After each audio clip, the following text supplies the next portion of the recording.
everyone. This is going to be a pretty low energy video compared to the others because I'm on day 5 of a in and out kind of migraine, and I've hit a lull, but I'm not sure how well I'm going to be doing after trying to read chapter 1. You can even see the microphone a little bit here because I'm trying to be loud enough without actually being so loud. I'm not really sure if you need to watch the other 2 videos if you haven't already. I'm not sure if you need to watch them for chapter 1 to make sense. I don't think so, but you never know. If it is the case that you need a little bit of a background of the reviews, the foreword, the preface, and the introduction, it's basically saying that atheists are all liars, that we claim to have actual reasons, but really it's like biased lies and hiding away from reality, and that we don't want to accept truth and all this other stuff, and that's what's stopping us from becoming Christian. There was also some misrepresentation of what atheists actually believe, and the authors outlined something like a 8-point or 12-point plan of what they want to cover in the chapters, but there were some logical leaps that we had some trouble following. So I think that kind of catches you up, but if you do want to check out the other 2 videos, then please go ahead and look at the links in the details section below. Just like the other 2 videos, this is going to be one where there's nothing going on the screen, so you can just turn this on and have it playing in the background. With that being said, let's go ahead and get started with Chapter 1, Can We Handle the Truth? We start off with a quote by Winston Churchill. Men stumble over the truth from time to time, but most pick themselves up and hurry off as if nothing happened. In the movie A Few Good Men, Tom Cruise plays a Navy lawyer who questions a Marine colonel, played by Jack Nicholson, about the murder of one of Nicholson's men. The dramatic courtroom scene turns into a shouting match as Cruise accuses Nicholson of being complicit in the murder. I can't do the voices, I'm sorry. Cruise says, "Colonel, did you order the code red?" Judge, "You don't have to answer that question." Nicholson, "I'll answer the question. You want answers?" Cruise, "I think I'm entitled to them." Nicholson, "You want answers?" Cruise, "I want the truth." Nicholson, "You can't handle the truth." Sorry guys, I'm making you suffer through that. Nicholson might as well have been yelling at all of America rather than Cruise, because it seems that many in our country can't handle the truth. So for those of you guys joining us on this video, these authors are evangelical Christians, and evangelicals have this idea that every other type of Christian in the United States is not a true Christian. So if you're not an evangelical, you just don't count. You don't have any of the same strict beliefs. You don't have these ideas of heaven and hell. You don't have these ideas of sin. You don't have ideas of truth with a capital T. So these are the things that they're saying. So anytime they make these accusations against many in America, most of America, much of America, this is what they're talking about, even though those same people are also Christian. On one hand, we demand truth in virtually every area of our lives. For example, we demand truth from, well, that was weird. For example, semicolon. We demand truth from loved ones. No one wants lies from a spouse or child. Doctors. We want the right medicine prescribed and the right operations performed. Stockbrokers. We demand that they tell us the truth about companies they recommend. Courts. We want them to convict only the truly guilty. Employers. We want them to tell us the truth and pay us fairly. Airlines. We demand truly safe planes and truly sober pilots. I don't know if that's the same truth. It seems kind of awkwardly placed, but let's go with it. We also expect to be told the truth when we pick up a reference book, read an article, or watch a news story. We want the truth from advertisers, teachers, and politicians. We assume road signs, medicine bottles, and food labels reveal the truth. In fact, we demand the truth for almost every facet of life that affects our money, relationships, safety, or health. Well, you know what? I expected the truth too when I picked this up. I didn't necessarily expect to agree with everything, every conclusion that was made by the authors, but I at least hoped to agree that the authors were accurately representing the atheist position. Yet, so far, no truth has been found. On the other hand, despite our unwavering demands for truth in those areas, many of us say we aren't interested in truth when it comes to morality or religion. In fact, many downright reject the idea that any religion can be true. Again, this is that evangelical perspective that they're the only Christians really telling the truth everybody's rejecting it, that all other Christians have ideas that are more in line with like Unitarians, where they believe that anyone, what is it, God is inside the house, and there's many ways to get inside the house. You can go in the front door, down the chimney, through the back door, through any windows, through the basement, that sort of thing. And this idea about morality being true or not true, it really would depend on the situation. And this is where there's a real, I don't know if it's a misunderstanding or deliberate misrepresentation of what atheists believe about morality. But for some reason, they feel like they have the moral high ground because they've made decisions about moral questions before they've encountered the situation where the question is asked. So, for example, if God says, or they believe God says, that you can never lie, then they believe it's morally wrong to lie no matter what, even if it saves somebody's life, to tell the lie. So they've already made these judgments. And so I don't know if I would call that necessarily like true morality. I think I would just, or even objective morality, I think I would just call it lazy morality. It's a lot easier to have a preformed answer instead of actually considering the nuance. It's kind of like people that vote based off of political affiliation instead of actually looking into what each politician really wants to do and what they're saying and which platforms that they support or don't support. As we're sure you've noticed, there's a huge contradiction here. Why do we demand truth in everything but morality and religion? We don't. Maybe that's why you think it's a really big problem, because it does sound like a big problem when you misrepresent the actual issue. Why do we say that's true for you, but not for me, when we're talking about morality or religion, but we never even think of such nonsense when we're talking to a stockbroker about our money or a doctor about our health? Well, that's because some things make sense for some people and some things don't. That's like me saying every healthy diet should include wheat, and then somebody with a wheat allergy, like celiac disease, saying I can't have a diet that includes wheat. That is unhealthy for me. It is true for me that wheat is bad. It is true for you that wheat is not bad. So this is why it's so bizarre that they think every part of life has to be approached exactly the same way, with no consideration for nuance, with no consideration for any cultural differences, personal preferences, etc. It's true for me that I need to exercise regularly in the form of physical therapy. That's not true for a lot of people. I cannot tell other people to do what I'm doing as if it's going to help them because they may not need it. So in the same way, somebody may personally believe that their morality from their religion is correct, but until they demonstrate those things are correct, that there is a God and this God did say these things, sorry about that click, there is a God that did say these things, then why should I believe it? Why should I go with it? It wouldn't be true for me because you haven't established that it's true at all. So it's a bit awkward to even phrase it this way. Although few would admit it, our rejection of religious and moral truth is often on volitional rather than intellectual grounds. We just don't want to be held accountable to any moral standards or religious doctrine. So this is something they argued about in the introduction, and I already went over this, but in short, we are held to standards. We are held to standards within social circles, within cultures, within laws.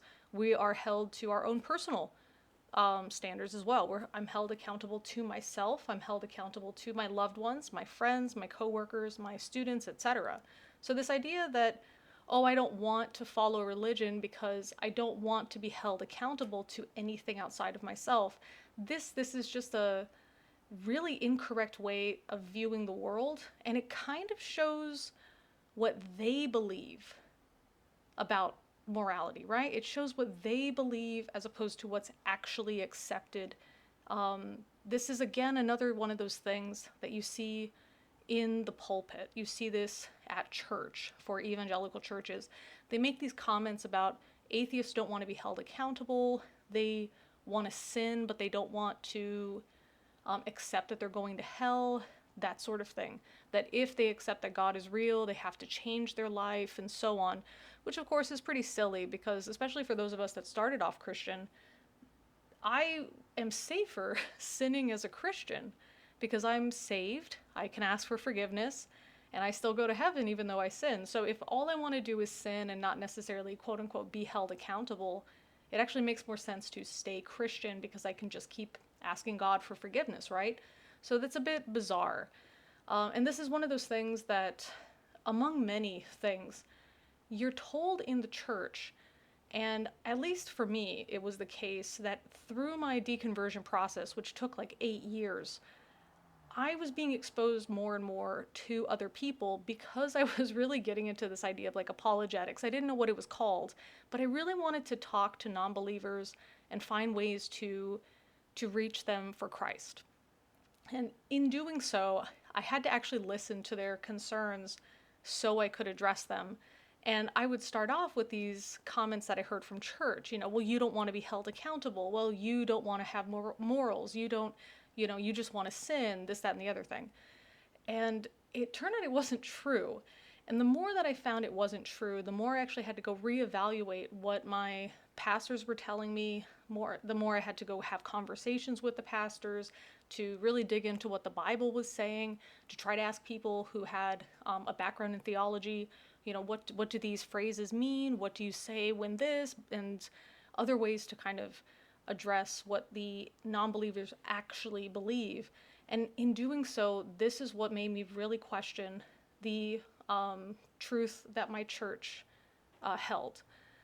How much of what they're saying is true, and if, like, the idea was if I have unwavering faith, then I shouldn't be scared of the truth. I shouldn't have to distort the truth because I believe that God can answer everything.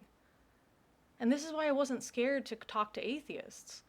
And so this idea that we have to twist reality to write it down and basically create a straw man, that we have to lie about what atheists believe and even make things up about their internal dialogue, their internal motives, which Frank and Norman have absolutely no way to validate. You know what I mean? They have no way to verify that every atheist internally believes that they don't want to be held accountable to moral standards or religious doctrine.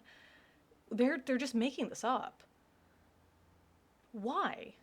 If they truly believe that this is a God of reality, a God of truth, a God of science, a God of answers, why would they have to lie about atheists in order to argue against them?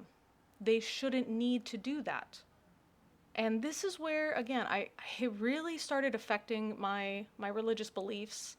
I really started going against what the church was saying, as opposed to, they said never argue science with an atheist, only argue matters of God, matters of faith. But atheists didn't want to argue matters of faith because they didn't start there. So if I was just talking about Jesus, but they don't believe in Jesus, if I was talking about the Bible, but they don't believe that the Bible is a book that should be taken seriously, I have to start first with like laying the foundation of the historical and scientific reasons we should take these things seriously.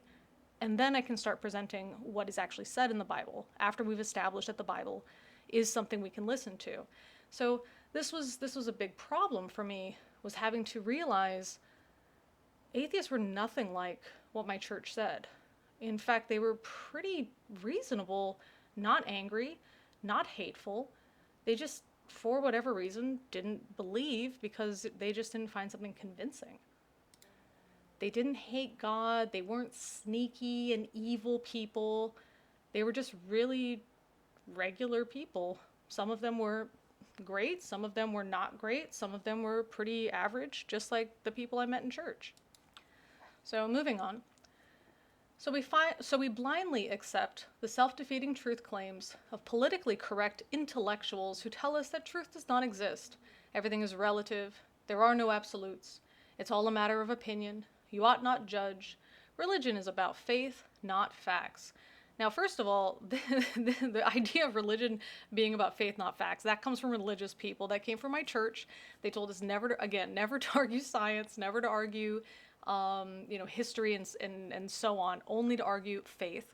And anytime I talk to a Muslim person about the factual errors, like the scientific errors in the Quran, they say, well, it's not a book of science, it's a book of signs. And I've heard some Christians use that phrasing as well, that it's not a scientific book, it's a spiritual book. So this is this is something that religious people say, definitely not atheists.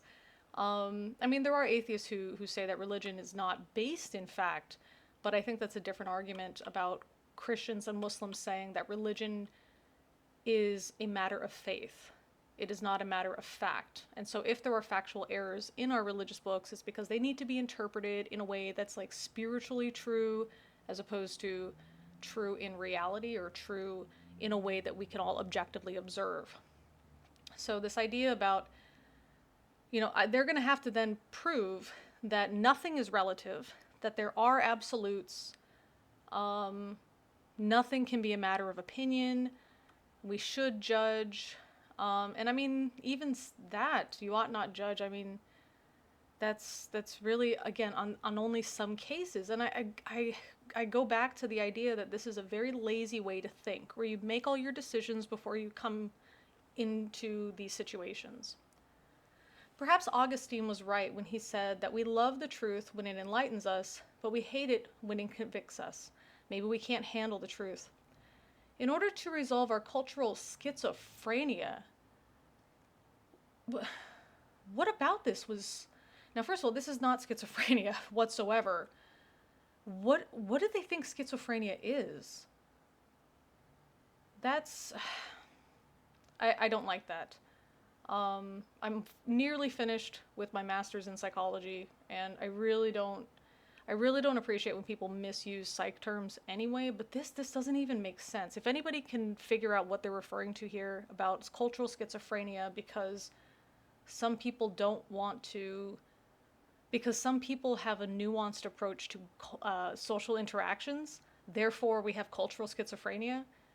If any of you can think what they could mean, the only thing, I'm trying to put on my like Pentecostal hat here. What can I think? I'm gonna pause this so I can actually think about it for a second. All right, I didn't give it too much thought, maybe about a minute or two. The only thing I can think of is that they're using schizophrenia as a fancy way to just say crazy. So our cultural craziness, and what they're calling crazy is this idea that we want truth for everything except for this one thing, which again, it doesn't make any sense when you realize that social interactions and personal life trajectories are not the same thing and shouldn't be held to the same standard as something like analyzing the law of the law of gravity, right? So it's a little bizarre. So in order to resolve our cultural schizophrenia, we need to address 4 questions concerning truth. Okay. What is truth? Can truth be known? Can truths about God be known? So what? Who cares about truth? Okay, I like that they added that last one. But can truths about God be known? This is a question of like agnostic versus Gnostic. And I'm sure many of you have heard of this concept of adding agnostic or Gnostic as an adjective to describe theist or atheist. But for those of you that haven't, just very quickly, agnostic we're talking about as we're not really sure if the gods can be known, whether they can communicate with us, whether we can ever know that they exist. If we could know they exist, can we know what they want, that sort of thing. And Gnostic is we can know this question, whether the gods exist and what they want for us, so we can have a knowledge about the gods. And then theist, of course, is a person who believes in at least one God. Atheist, a person who does not believe in at least one God. So the truths about God be known, these would be a question of like an agnostic theist is someone like a deist. They don't have a personal belief in a God or a belief in a personal God, but they believe that a God or a group of gods created things like the universe, for example. And so somebody like that would be wondering, can truths about God be known? But for somebody like me, standing at agnostic atheist, we have to first establish, can we know that God exists? So before we're able to even analyze qualities of God, we have to first establish that this guy even exists. I guess that could be a truth about him that that he exists, I guess, but this sort of like question 3 already assumes that God does exist, and this is more towards the type of Christian that evangelicals believe are the majority, that they are Christian, but they don't have really strong Christian beliefs, that God accepts everybody, God works in mysterious ways, we don't know what God wants, so we can't judge people, etc. So that's what it really sounds like it's referring to. I don't think this is for atheists, even though the book seems like this title seems like it's for atheists. All right. We'll cover these questions in this chapter and the next. What is truth? The truth about truth. What is truth? Very simply, truth is telling it like it is. When the Roman governor Pilate asked Jesus what is truth nearly 2,000 years ago, he didn't wait for Jesus to respond. Instead, Pilate immediately acted as if he knew at least some truth. Concerning Jesus, he declared, "I find no fault in this man." See John 18:38. Let's do that. Okay, so I've pulled this up, and I like to use blb.org, blueletterbible.org, when I'm looking up information online about the Bible. Just quick reference. I really like it. Easy to use on your phone as well, and no ads, which is great. So Pilate saith unto him, "What is truth?" And when he had said this, he went out again unto the Jews and saith unto them, "I find no fault in him at all." Okay, I don't think that really added anything. I mean, I guess it's if they just put John 18:38, that's fine, but see John 18:38, I thought I was going to get more information. Let's see if there is more. 18:39. But ye have a custom that I should release unto you one at the Passover. Will ye therefore that I release unto you the King of the Jews? Then they all cried again, saying, Not this man, but Barabbas. Now Barabbas was a robber, and that ends John chapter 18. By exonerating Jesus, Pilate was, quote, telling it like it is, end quote. But was he? I mean, Pilate saying, I personally find no fault in this man, does that mean that Jesus really didn't do anything wrong? And then this is where we can look at it subjectively as well. For Pilate, maybe Jesus didn't break any laws, but for the Jewish people, where this was, this is part of the Roman Empire, right? And in these empires, we still have like an overarching government and military and tax collection, but then we also have pockets of allowing people to keep their traditions, keep their customs, keep their language most of the time, and keep their religions. And so this idea that he's telling it like it is, yeah, that's from his perspective. So I already think there's a problem with this idea that the authors here are arguing that, oh, it's true for you, but not for me. It was true for Pilate, but not for the Pharisees, right? And then why would that be the case? Why would it be true for Pilate, but not the Pharisees? It's because they have two different codes against which they're judging Jesus. It's kind of like how people who want to do figure competitions can't also do bodybuilding competitions because there's two completely different standards. That doesn't mean that one is better than the other. It doesn't mean that one is higher quality than the other. It just means that there's two completely different standards against which the competitors are judged. So it's really bizarre that they're using this example because we can clearly see that there's two different methods to judge the same guy. One of them can say he's guilty and one of them can say he's not guilty. Truth can also be defined as that which corresponds to its object, or that which describes an actual state of affairs. Pilate's judgment was true because it matched its object. It described an accurate state of its affairs. Jesus really was innocent. Well, I mean, just off the top of my head, wasn't he doing stuff on the Sabbath that he shouldn't be doing? So he wasn't innocent by the Jewish law. Maybe by the Roman law, he was innocent. He didn't break any particular law by collecting lambs or picking up sticks on the Sabbath on certain days of the week, right? But for another group, the Jewish people, he was breaking the law. I think a perfect example of this is that the students at the school must speak English. So for those that don't know, I'm a teacher in Korea, and our students have to speak English on campus no matter what. If they're on campus, they must speak English. If they speak Korean, they are given detention. And there's reasons for this. If you guys have more questions about it, feel free to ask in the comment section below. But they're given detention for speaking Korean.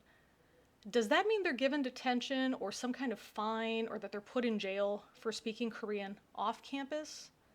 No.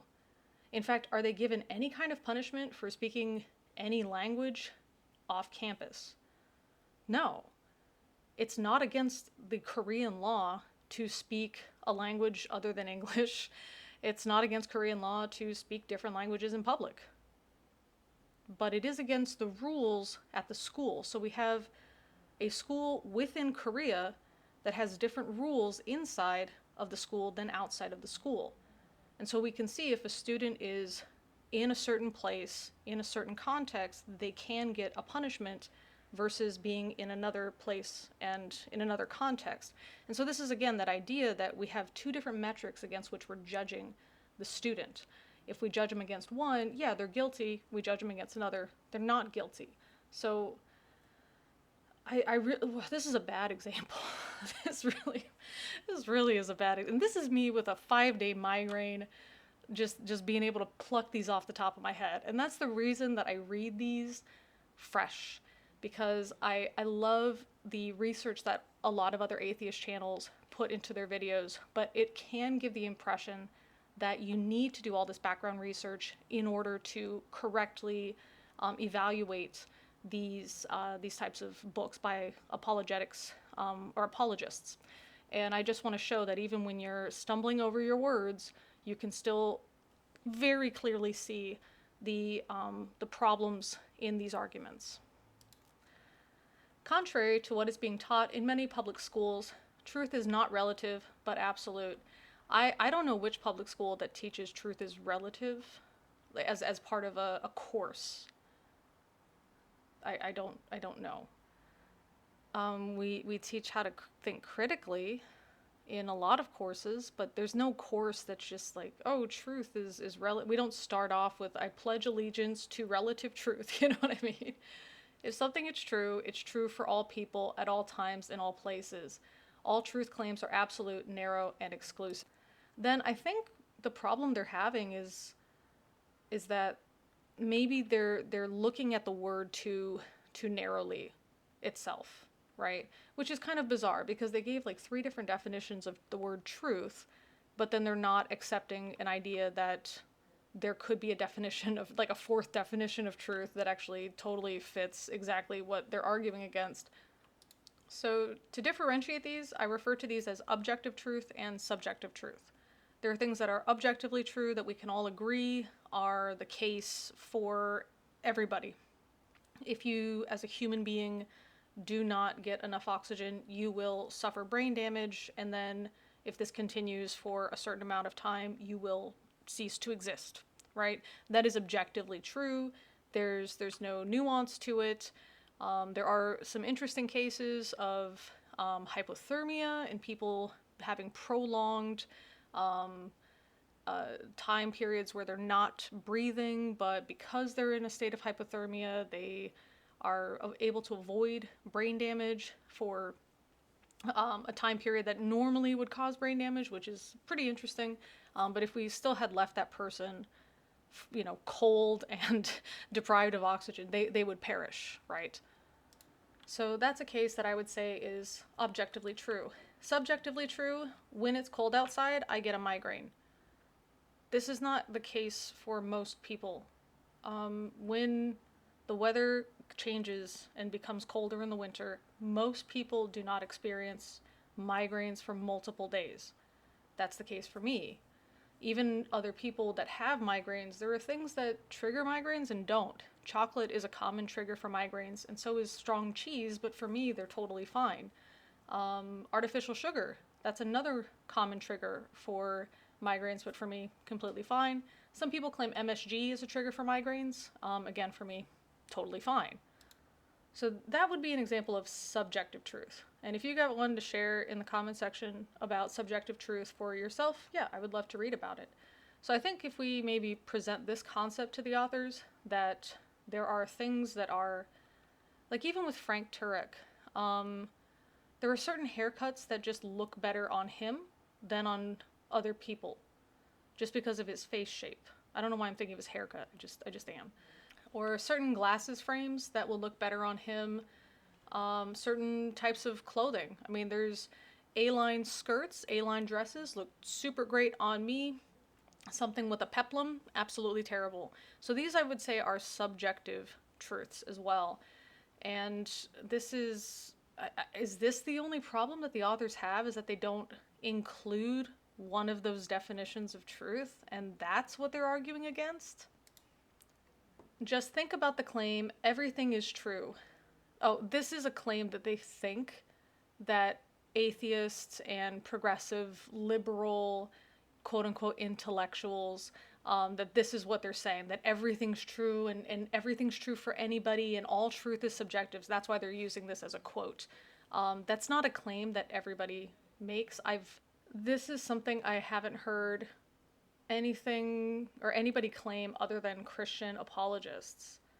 So they're saying this is a narrow and exclusive and absolute claim. It excludes its opposite, i.e. that it claims the statement everything is not true is wrong. In fact, all truths exclude their opposites, even religious truths. Okay, so we're arguing against a definition.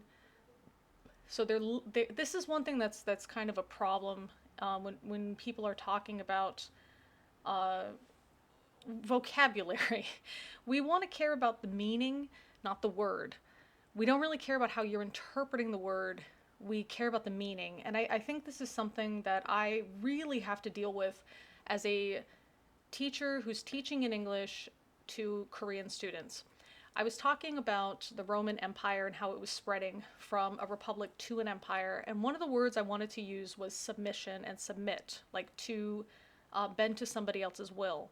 But the students didn't know that version of the word. And so I asked the students, just to make sure we understood the term, what does it mean to submit?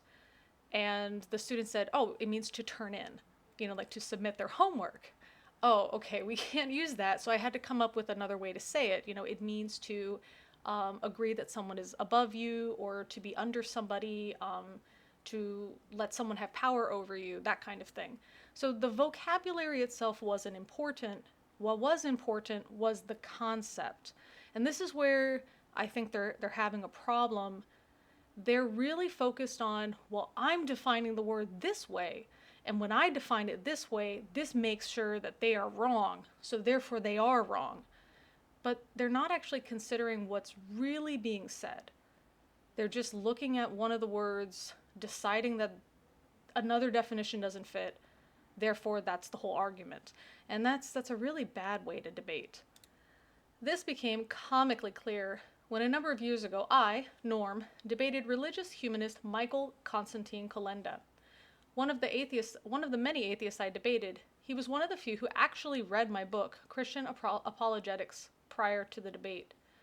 When it was his turn to speak, Kolenda held up my book and declared, "These Christians are very narrow-minded people. I read Dr. Geisler's book. Do you know what he believes? He believes that Christianity is true and everything opposed to it is false. These Christians are very narrow-minded people." Now, I don't know what the context was, and in the previous video, when the authors had mentioned Carl Sagan, and a quote from Carl Sagan, a couple of you had mentioned in the comments section that they had totally distorted what Carl Sagan actually was saying, and they made it sound like he was saying something else so they could argue against it. So I don't know if that's what they're doing here. But let us assume that they are saying this in the best of ways and not taking it out of context. Well, Kolenda had also written a book, which I had read beforehand. It was titled Religion Without God, which is sort of like romance without a spouse. Norm,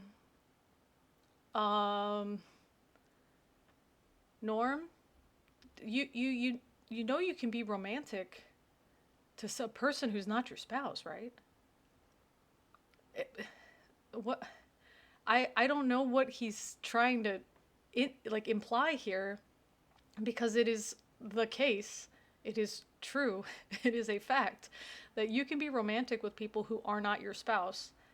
So what does he say? And there's an exclamation point here, so it's like without a spouse, exclamation point, ha! I mean, what, what's the gotcha? I don't get it. When it was my turn to speak, I held up Kalenda's book and declared, "These humanists are very narrow-minded people." I read Dr. Kalenda's book. Do you know what he believes? He believes that humanism is true and everything opposed to it is false. These humanists are very narrow-minded people. The audience chuckled because they could see the point. Humanist truth claims are just as narrow as Christian truth claims. Now, I don't know, again, if that's the case, but I have seen Christians make similar arguments in debates, and usually it's not that people are chuckling because they could see the point. It's more like they're laughing or chuckling at how absurd it is that the Christian totally missed the point being made, and they think they're making a point by just turning the words around. There was one that comes to mind, like if somebody calls you a homophobe, then you should just turn around and call them a heterophobe and just turn it around on them. That's not how it works. It doesn't work that way. But then again, it's funny, right? I'm laughing about it.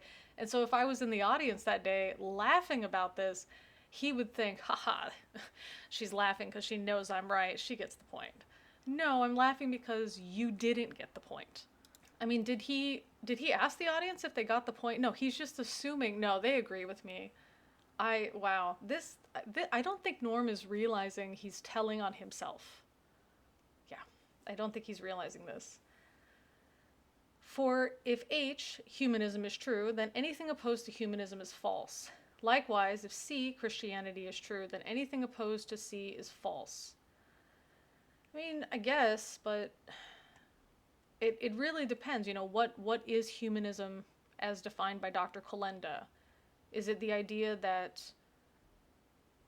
which one is more applicable to humans in a way that promotes good social order and benefits to the people, right?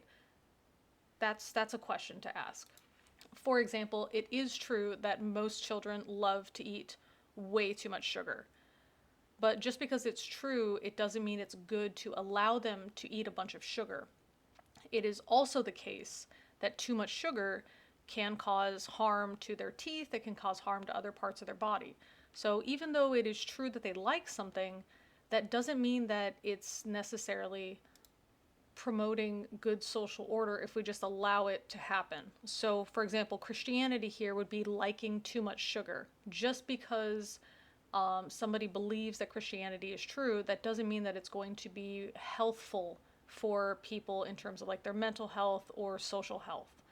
Similarly, just because children really like to eat sugar on average, that doesn't mean that eating not sugar is false. In other words, it doesn't mean that they hate things like pizza. Pizza is not a sweet food. Hamburgers are not a sweet food. Chicken nuggets are not a sweet food. That doesn't mean that just because kids love sugar, they do it to the exclusion of everything else. And I think this is where the problem comes in. Does Dr. Kalenda's humanism allow for multiple religions to exist? If so, this is going to be more welcoming and more beneficial socially than Christianity, which claims it's true to the exclusion of absolutely every other option. Like, humanism would allow Christianity to exist, but Christianity would not allow humanism to exist. So even though we can say if one is true, then if you're opposed to it, it's false, they're not equal. It's not like saying Islam versus Christianity. It's one that is very different. That's kind of like saying, if eating a well-rounded diet is healthy, then anything opposed to that is false. And then trying to say that's the same claim as eating a sugar-only diet, if that's healthy, then anything opposed to it is false. One of them allows you to enjoy sugars of many kinds, and one of them doesn't. So these are not like equal claims. One of them is also false, but it may feel true for the Christian. I have heard people talk about how life is short, I'm going to live it to its fullest when they're trying to justify alcoholism or overeating. And just because it feels true for them, that doesn't mean that it is healthful or that it is beneficial to their social circle. For example, their friends and family watching them slowly die. So these are not equal arguments. There are many other truths about truth. Here are some of them. Truth is discovered, not invented. It exists independent of anyone's knowledge of it. For example, gravity existed prior to Newton. Truth is transcultural. If something is true, it is true for all people, in all places, at all times. 2 plus 2 equals 4 for everyone, everywhere, at every time. Notice again, he's doing things that I would refer to as objective truth. He's not saying something like, caffeine wakes everybody up. If they all have 1 cup of coffee, that's of equal strength and equally caffeinated. It's all objective truth. It's math. It's gravity, right? He's not talking about the best hairstyle, the best fashion, the best way to raise a child. These are not all considered. Truth is unchanging, even though our beliefs about truth change. When we began to believe the earth was round instead of flat, the truth about the earth didn't change. Only our belief about the earth changed. Okay? Beliefs cannot change a fact no matter how sincerely they're held. Someone can sincerely believe the world is flat, but that only makes a person sincerely mistaken. I think this is one that they really need to evaluate for themselves. Not the flat earth claim, but the idea that just because they believe something strongly, that doesn't mean it's the case. Such as, we believe that atheists are against Christianity because they don't want to be held to a religious and moral standard. Truth is not affected by the attitude of the one professing it. An arrogant person does not make the truth he professes false. A humble person does not make the error he professes true. That's fine. No, see, nobody's arguing this. This is all just showing they don't know the argument. All truths are absolute truths. Even truths that appear to be relative are really absolute. Okay. For example, I, Frank Turek, feel warm on November 20th, 2003 may appear to be relative truth, but it is actually absolutely true for everyone, everywhere, that Frank Turek had the sensation of warmth on that day. No. It's true that other people can recognize Frank said that, but that doesn't mean other people also felt warm on November 20th, 2003. This is the most bizarre way. He was so close to making a good point. He was so close to getting it, you know? So close to getting it. And that's a perfect example of subjective truth. That's a perfect example. Just feeling warm. Every time I turn on the heater, oh my goodness, I pity my students. I pity them because I am constantly cold and they are always fine. I have no idea how this works. In short, contrary beliefs are possible, but contrary truths are not possible. We can believe everything is true, but we cannot make everything true. This seems obvious enough, but how do we deal with the modern assertion that there is no truth? Where? Can you cite a source? There was no source ever cited that this is a common thing, that this is being taught in public schools, that this is being taught in colleges, that anybody believes this at all. So it says a couple of cartoon characters can help us. The Roadrunner tactic. If I said to you, or if someone said to you, I have one insight for you that will absolutely revolutionize your ability to quickly and clearly identify the false statements and false philosophies that permeate our culture, would you be interested? That's what we're about to do here. Sirs. You can't even accurately represent the counter arguments that you're writing a book about. In fact, if we had to pick just one thinking ability as the most valuable we've learned in our many years of seminary and postgraduate education, it would be this: how to identify and refute self-defeating statements. I would say how to think critically and how to determine whether the author is making good points in terms of logical, factual types of statements. So, for example, when I was asking, where are these authors getting this idea that there is a modern assertion that there is no truth? These are the kinds of things that I would hope they cared about, but I guess not. It seems more like they're saying, hey, we want to play a bunch of word games. But let's hope that's not the case, guys.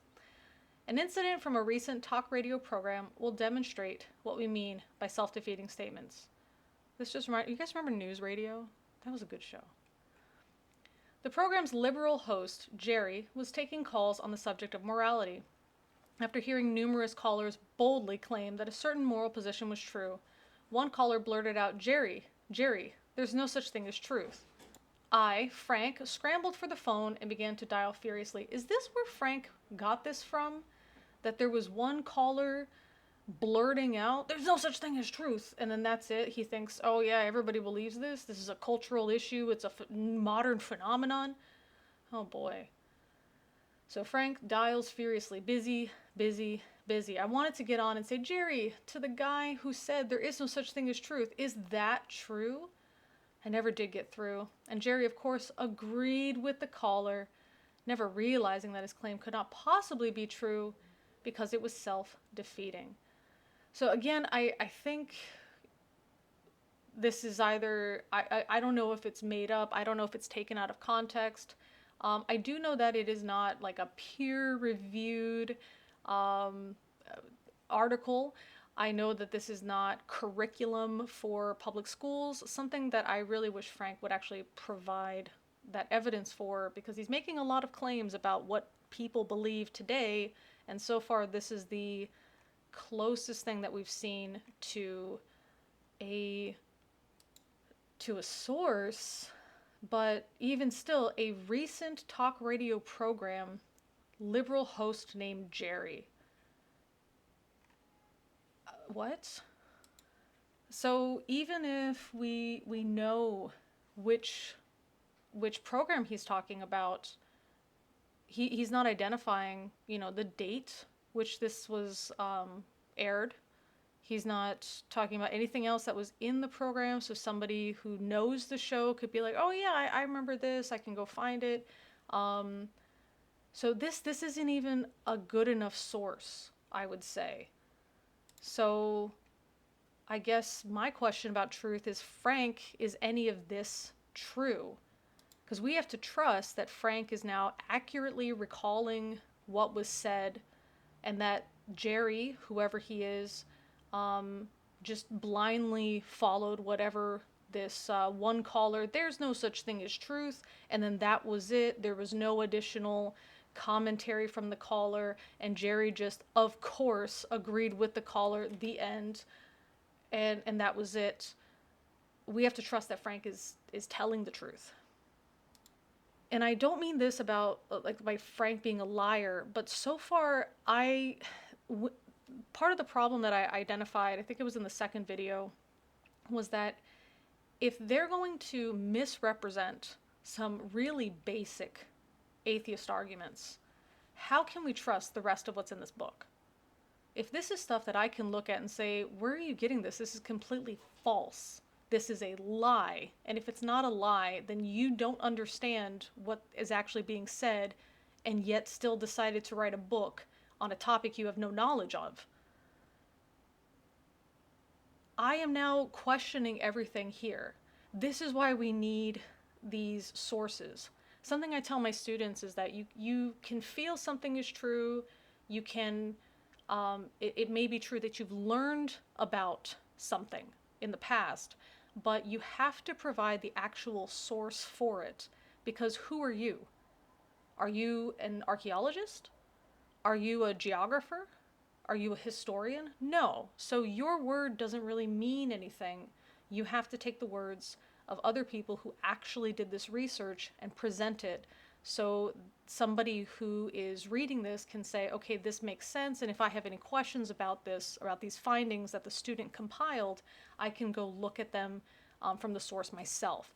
And in some cases, yeah, the students have misunderstood what was written or misrepresented what was written, or in some cases, they came to a conclusion and then threw in a source based off of like a Google search because they thought the source would support what they've said, but it actually didn't. And so when the source was checked, you could tell that they didn't actually read it. But Frank's not even doing that.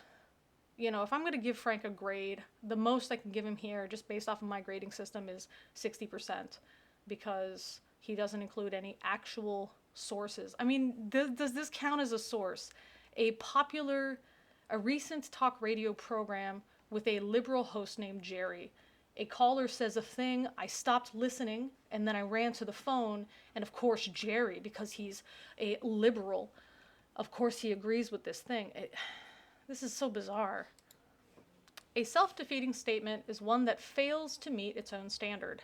As we're sure you realize, the caller's statement, there is no truth, claims to be true. Even Krampus can't handle this. He's making noise in the background. Claims to be true and thus defeats itself. It's like saying, I can't speak a word in English. If someone ever said that, you'd obviously respond, wait a minute, your statement must be false because you just uttered it in English. Right, but you would also know what this person means.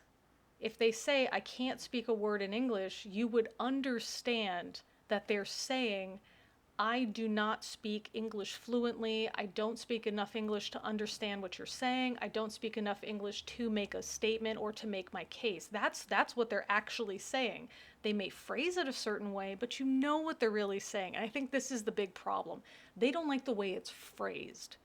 They're not actually addressing what is really being argued, or what they believe is being argued, or I don't know, because again, I've never heard anybody make this claim that there is no truth.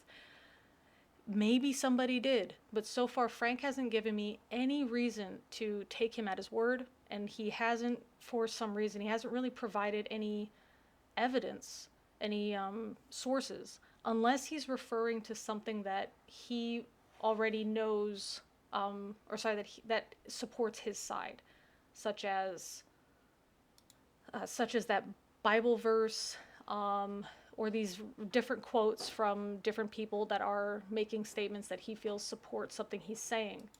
In the case of like Carl Sagan, he was taking this out of context, and maybe that's why he's not providing evidence.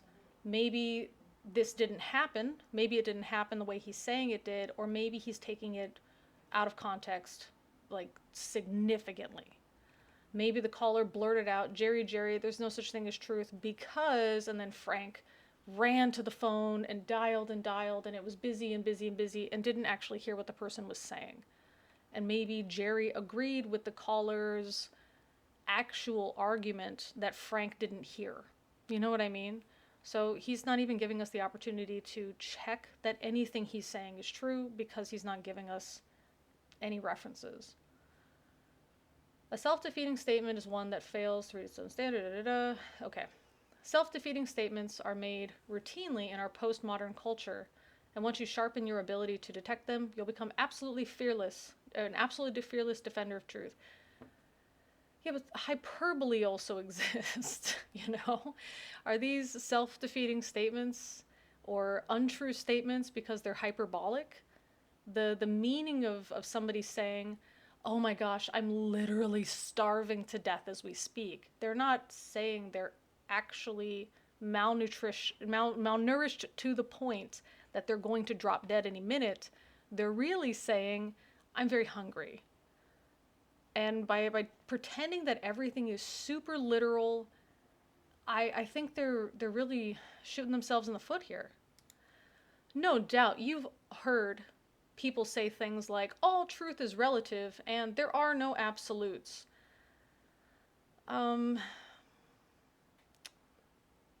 Maybe some things are not absolutes, but I haven't heard all truth. Have you guys heard any of these? I haven't. I've heard people say, not everything is absolute, or there are no absolutes in this particular context, but to just say there are no absolutes and all truth is relative, I haven't. But you know what? As a Christian, yeah, this is the kind of stuff that I heard from the people at church, about the people not in the church. I've never heard this from the people outside of the church. It's always been claimed, but it's never been verified. So, yeah, I would assume that the Christian reader, because I think that's really the target audience. It's not the atheist, it's not the lukewarm Christian. I think it's an evangelical Christian. Yeah, this person's going to quote unquote know that all of the people outside of their good Christian church say silly things like this because they've heard other Christians claim that they say things like this. Now you'll be armed to refute such silly statements by simply revealing that they don't meet their own criteria. In other words, by turning a self-defeating statement on itself, you can expose it for the nonsense it is. So again, it's just word games. It's misrepresenting what's actually being said. It's being obtuse, you know. But the other problem here is that when I believed this and I encountered atheists and tried to quote unquote refute such silly statements by simply revealing that they didn't meet their own criteria, when those people said, right, based off of the phrasing, you can say that, but here's what's actually being said, and then having a real conversation, this really became a difficult thing to actually refute. And it's for all the reasons that I said, that some things are subjective and some things are objective. And so when you break it down that way, yeah, it's really difficult to call them silly statements. It's really difficult to refute because yes, some things are subjective. And for anybody like a Turek mind or somebody who's thinking with their Turek hat on, if they want to say, well, is it objective that some things are subjective? Yeah, sure, but you're missing the point by trying to argue semantics. So this is a really... I didn't expect this book to take this turn. And it's just a bumpy road that's unnecessary to drive down. That's kind of how I'm feeling. We call this process of turning a self-defeating statement on itself the Roadrunner tactic because it reminds us of the cartoon characters Roadrunner and Wile E. Coyote. As you may remember from Saturday morning cartoons, the coyote's one and only quest is to chase down the speedy Roadrunner and make him his evening meal. But the Roadrunner is simply too fast and too smart. Just when the coyote is gaining ground, the Roadrunner stops short at the cliff's edge, leaving the passing coyote momentarily suspended in mid-air, supported by nothing. As soon as the coyote realizes he has no ground to stand on, he plummets to the valley floor and crashes in a heap. Well, that's exactly what the Roadrunner tactic can do to the relativists and the postmodernists of our day. It helps them realize their arguments cannot sustain their own weight. Consequently, they crash to the ground in a heap. This makes you look like a super genius. Oh, girl, please. It's even got an exclamation point. Child. Oh my goodness. If one of my students tried to oh my goodness. This again, part of the part of the problem with this is again, I refer back to my Christian days and being so motivated by these lies that were being fed by either the books that we're reading or the pastors at the pulpit or the guest speakers at the pulpit, and that we're being told, yeah, doing this, it's going to make you look super smart and you're going to totally catch them in their lies and make them realize that what they're saying actually doesn't make any sense. And then once you actually go out and have those conversations for real, you find out that they were lying to you. And I don't know what the point is. I really don't know what the point is. A really good example that just keeps coming up is when I recall these situations, is when I was told by my youth pastor about somebody who was really on fire for Jesus, and they offered to pray for their class at school. And then everybody fell to their face and repented. The teacher was weeping and repenting at their desk. So I remember inviting everybody in my 8th grade world history class. I invited everybody to it was framed as some kind of special event that the pastor was going to have about Marilyn Manson and like what God would say or what Jesus would say to Marilyn Manson, and this is when he was really big, and I don't know why he did this, but he thought he made it seem like it was going to be a big event and that it was going to be really come to Jesus kind of moment, invite everybody you can. So I did, and I offered to, like, I asked if I could pray in front of all the students, which I felt the teacher was going to say, no, prayer's not allowed in school, because that's what I was taught. The teacher says, we have time, it's up to you. Oh, like the teacher just didn't care. There wasn't a hatred of it, there wasn't a banning of it. You know, I kept reading my Bible openly in school to try to get, to try to protest this idea that the Bible isn't allowed in school. And of course it's allowed in school. You're just not allowed to teach the Bible unless you're teaching it as a like a religions course or as part of a history class, and then like this is what some people believe and this is when it started.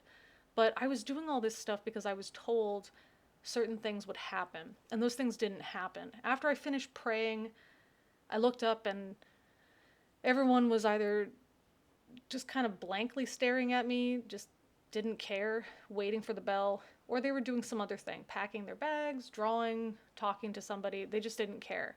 So I was feeling like I was having this ultimate like Christian moment where I bowed my head in front of my fellow students and I began praying, and I thought, I'm going to open my eyes and see exactly what the pastor described, that everyone's weeping and praying, and the teacher is going to be at her desk just like crying out to God. And I lifted my head and I opened my eyes and nobody cared. And I didn't know why. Because I was on fire for Jesus. You don't do that kind of stuff. Yeah, I know, Krampus. Cats don't like this. I mean, but we know cats are the devil, right? So I mean, you don't do this kind of stuff unless you are on fire for Jesus. You know, I was part of the worship team. I played the bass. I was always at church. I was not only part of the worship team for the youth group, but also for the main sanctuary sermons as well. I was at church, gosh, three times a week, and 3 or 4 times a week, and it's just, that was one of the benefits of me getting my license and getting my really crappy car for $700, 1984 Toyota Tercel, a 1989 Toyota Tercel, I don't remember, but this gray monstrosity that I could drive myself to church, and I was so happy about that. This is not a person who isn't on fire for Jesus. You know what I mean? This is not a person who is a lukewarm Christian. And so when none of these things came true, I was shocked. I was really shocked. And this is where I really don't understand why people like Frank and Norman are making these claims. Because not only do they miss the point with atheists, but by telling and convincing Christians that these things are true and they will happen, that if you go out and you'll have this roadrunner moment and look like a super genius, and then this doesn't happen, this is when you start questioning what's being told to you. Because you know deep in your heart, you have all the faith in the world, so how come this thing that Mr. Turek and Mr. Geisler told me, how come this isn't true? And this is when you really start to at least question your Christian authorities. You don't necessarily question the Bible, but you question your authorities. But those authorities, those pastors, those apologists, they get these ideas from the Bible, and you've kind of gone with them in agreement. You know, it does say this, and they're not pulling this out of thin air, that if you are, you know, faith the size of a mustard seed can move mountains. So if they're wrong, but the stuff they're saying is based off the Bible, does that mean the Bible's wrong? And so they're really not doing themselves any favors. So not only are they not reaching atheists, but they may actually be instrumental in the deconversion of some Christians. And there are other atheists on YouTube who have said such things, that it's through these apologists that they left Christianity when they were trying to become stronger Christians. This next section is called The Road Runner Goes to College. The Road Runner tactic is especially needed by today's college students. Oh boy, this is probably going to be, let me guess. Colleges are liberal factories that pump out people who only buy into postmodern thought and relativism, and they don't believe in truth, even though they're told that that's true, that no truth exists. They are hypocrites and fools, and that's what college does, is it takes a good Christian and turns them into a terrible atheist. That's my guess, because this is what I've heard a million times over. So this roadrunner tactic is especially needed by today's college students. Why? Because if you listen to many of our university professors, they'll tell you there is no truth. What did I say? No, they don't. I mean, what are you majoring in that this is what they're telling you? Which course teaches there is no truth? It's not biology. It's not history. I'm trying to think of what else did I take? I took different types of geography courses. I took hydrology, soils.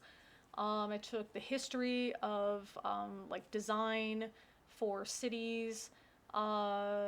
Nothing I was ever told was there is no truth. And this is something that I had to explain to my father, who also said that, well, you became an atheist after you went to college.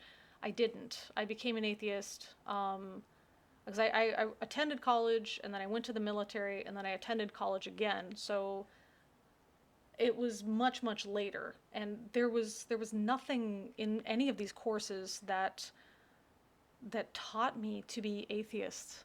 It or taught me there's no truth. And one of the things he argued was that, they teach you that evolution replaces God. First of all, I had one biology course. Second of all, that never was a statement. But these are the things that this type of Christian believes, that you go to college and it's all a bunch of nonsense, which is really surprising because these guys claim to have degrees, like PhD level degrees. But they're also claiming that many of our university professors, okay, who? Which ones? Which universities? Which courses? Which courses did you take, Frank? And did you take, Norman, that caused, or that you heard these? What amazes us is that parents all over the world are literally paying thousands of dollars in college tuition so their sons and daughters can be taught that the truth is that there is no truth, not to mention other self-defeating postmodern assertions such as all truth is relative. Is that a relative truth? There are no absolutes. Are you absolutely sure? And it's true for you, but it's not for me. Is that statement just true for you, or is it true for everyone? What? Now, this is not hyperbole, because are literally paying thousands of dollars in college tuition. So it's a similar thing that I said earlier about, as an example of hyperbole. This is a lie. This is just incorrect. What are you talking about? This is so widespread in the evangelical community, but nobody can point to a single case when you ask them for it. They're all just telling each other that it's true, and then nobody verifies it. They all just have decided it's true. So I'm not sure. And this isn't like Jehovah's Witnesses have something called theocratic warfare, and I forget the term in Islam, but there's a couple terms for it. But basically, it's this idea that it's okay to lie in order to convert somebody, or I guess in Muslim terms, revert somebody. The two types, there's one where it's like actually lying, and the other one is lying by omission. I forget the terms for them. But it's that's not something that evangelicals have. They don't believe that it's okay to lie because lying is always wrong, because God said so, or they believe God said so. So it's bizarre. True for you, but not for me, may be the mantra of our day, but it's not how the world really works. Yeah, but who is actually saying this? Try saying that to your bank teller, the police, or the IRS and see how far you get. Right, all these quote-unquote liberal professors and postmodern intellectuals and stuff, they all live in the same world. They know they can't tell this to the bank, to the police, or the IRS. So you're not like, oh, once you get to the real world, kid. These are people that live in the quote-unquote real world with you. They know this isn't true. So why are you acting as if this is the case? Part of it is that they believe that people are lying when they say this, that they know it's not true, but they tell themselves it's true. So that's kind of a side note about it. Of course, these modern mantras are false because they are self-defeating. But again, who's saying them? But for those who still blindly believe them, who? We have a few questions. If there really is no truth, then why try to learn anything? Why should any student listen to any professor? After all, the professor doesn't have the truth. What's the point of going to school, much less paying for it? And what's the point of obeying the professor's moral prohibitions against cheating on a test or plagiarizing term papers? Usually that's a school thing, not the professor by themselves. So that's a bit odd. Like if you went to school, you would know it's not the professor's moral prohibitions. You would know it's the school's academic honesty standards. So that's a bit odd to phrase it that way if you actually did go to school. So now see, I'm even questioning, did they get their doctorate from a real school, or did they get the doctorate from some kind of Christian pat on the back diploma mill, right? Because now they're making statements that if you actually went to college, you would know this isn't the case, and if you actually went to college, you would never phrase it this way. So did they actually go to college? Ideas have consequences. Good ideas have good consequences, and bad ideas have bad consequences. So this is one phrase I don't allow my students to use, as good, or are good and bad, because in which way are they good or bad? So a lot of situations, and I don't mean that it's relative, I just mean that in many situations there are pros and there are cons. So if we're saying that X is better than Y, in which way is it better? Is something stronger? Is it faster? Is it more streamlined? Is it more equal? Those are terms we have to use to really make sure that we're on the same page, that I'm not going to try to guess and maybe incorrectly infer what you meant by good or bad. So we want to make sure that we're using exact terms so we can agree on what you're saying. So even this, I wouldn't accept it from my high school students. And this is what apparently 2 guys with a PhD came up with. Indeed, many students realize the implications of these bad postmodern ideas and behave accordingly. If we teach students that there is no right and wrong, who's doing this? Why are we surprised when a couple of students gun down their classmates, or a teenage mother leaves her baby in a trash can? Who? What? I'm just going to pause this right now so I don't have to edit it later, because I'm just going to just be huffing and puffing. Okay, I think I'm ready. Why should they act right when we teach them there is no such thing as right? Who, where? Show me any curriculum where this is one of the lessons, even one of the lessons, even part of a lesson. Just show me. C.S. Lewis revealed the absurdity of expecting virtue from people who are taught that no virtue exists. He keeps quoting C.S. Lewis. I don't know why. In a sort of ghastly simplicity, we remove the organ and demand the function. We make men without chests and expect them of virtue and enterprise. We laugh at honor and are shocked to find traitors in our midst. We castrate and bid the geldlings be fruitful. Okay, I mean, I'm sure this was a lot more profound in the full context. But again, I can't even be sure that they're accurately quoting C.S. Lewis in the correct context, because they've shown that they don't care. They don't care about presenting facts. They care about presenting themselves as being correct. They don't care about being correct. They just care about looking correct, because that's all I've seen so far. So much for virtue and pride, right? The truth of the matter is this: false ideas about truth lead to false ideas about life. Let's just go with that, because my head is starting to hurt. I don't want to come up with some kind of exception, so we'll just go with this. In many cases, these false ideas give apparent justification for what is really immoral behavior. For if you can kill the concept of truth, then you can kill the concept of any true religion or any true morality. No, so again, what is immoral? That's what we're asking. What is immoral? It's not that false ideas give apparent justification for what is really immoral behavior. It's we're asking, is the behavior that's labeled immoral, is it immoral? What is the reason we're labeling it as immoral? And in the case of Frank and Norman, their idea is that, well, it's immoral because God said so. And this is exactly what's being questioned. We're questioning things that people just believe are the case. That's what is in our modern society. That's what's being done. But suggesting, well, truth doesn't exist and morality doesn't exist, nobody's saying that. They're saying, as a Christian, you believe something is immoral because your God said so.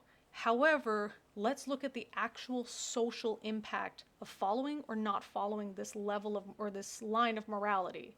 That's all that's being asked. But again, why do we care about nuance when God provides us with hard absolutes, right? Many in our culture who have been attempting to do this in the past 40 years of religious and moral decline, in which way? Trumpet their success. Unfortunately, the devastating consequences of their efforts are not just true for them, they are also true for all of us. These are things that evangelicals believe are true because they tell each other that they are true, and so when they write things like this directed towards Christians, they just say, yeah, this is the case. I know this is the case because I've heard it a lot at church. They don't provide, again, any references. They don't know what, they're not defining what religious and moral decline. What is that? Are we talking about the numbers? Are we talking about the people who are religious, but they're like reducing religiosity? So they are still Christian, they identify as Christian, but they don't go to church as often. They're Christian, but they make moral decisions against Christianity when it comes to voting, but not their personal life. What do we mean specifically by this? So truth exists. It cannot be denied. Well, what can be denied is how you framed all of this. Those who deny truth make the self-defeating truth claim that there is no truth, right? But nobody's saying any of this. So this has just been a lot of, I mean, how many pages of just nonsense? They're arguing against something that nobody's saying. In this regard, they're a lot like Winnie the Pooh. They answer a knock at the door by saying, no one is home. Again, this is one of those things where contextually you understand what's being said. They're saying, no one is home, which means go away, I don't want to talk to you. It's as if no one is home, pretend no one is home, leave my house, stop knocking. That's what's really meant. Now, let's see how the Roadrunner tactic can help us answer the skeptical claim that truth cannot be known. Well, who's making this claim? How many more pages are here? All right, listeners, it's 9 pages left. Let's try to get through it. And I'll just say I said something like this before if it's the same kind of argument. Evangelical Christians believe that they ought to obey Jesus' command to make disciples of all nations. Yeah, I mean, I said that already. In order to help Christians carry out this great commission, D. James Kennedy created a door-to-door evangelism technique called Evangelism Explosion, EE. If you're a Christian, the EE technique allows you to quickly ascertain where a person is spiritually. This is great. This is, again, just making assumptions about strangers. After introducing yourself, you are to ask questions like these to the person answering the door. Number 1, can I ask you a spiritual question? And number 2, if you were to die tonight and stand before God and God were to ask you, why should I let you into my heaven, what would you say? Most people are curious enough to say yes to question 1. If they say, what do you mean by a spiritual question? You go ahead and ask them the second question. Oh, okay. So you don't even define anything. You just lead right into it. That's what I hate about this. There's no actual concern for having a true and honest discussion. It's just, how many of these talking points can I throw at this person? It's a gish gallop. As for the second question, the EE manual predicts that the non-Christian will usually give the good works answer. You know, something like, God will accept me because I'm basically a good person. I haven't killed anybody. I go to church. I give to the poor. Whoa. See, no, this is what I said. The non-Christian will give this answer, blah, blah, blah. I go to church. Why is a non-Christian going to church? Do you see what I mean? This is exactly what I said in the first video, that they consider Christians to be non-Christians if they're not the right type of Christian. So even a church-attending Christian is still considered an atheist. I mean, I said it already in the first video, and here we are, video 3, and it's exactly what I said, isn't it? So this is not something I'm just lying about and pretending it's something that I learned back when I was Christian. This is actually something these Christian authors are saying. In that case, the EE manual tells you to respond with the gospel, literally the good news, that all, including you, have fallen short of God's perfect standard, and that no good work can erase the fact that you've already sinned. But the good news is that you can be saved from this punishment by trusting in Christ, who was punished in your place.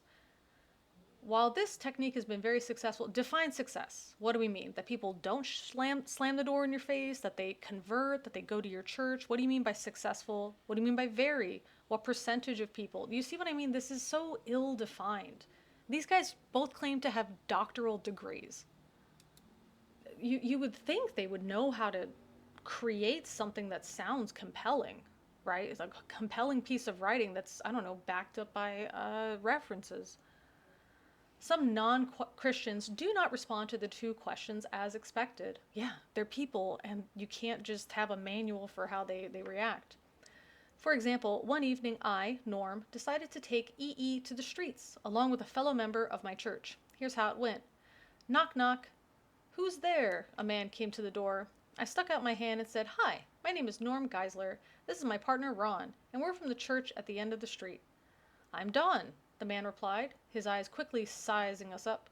Immediately, I jumped into action with question one. Don, do you mind if we ask you a spiritual question?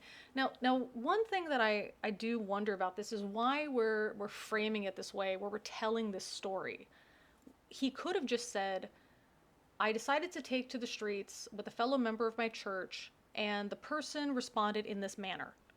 He doesn't have to tell us the story, but by telling us the story, this makes it sound true, which means, or makes me wonder, is it a lie?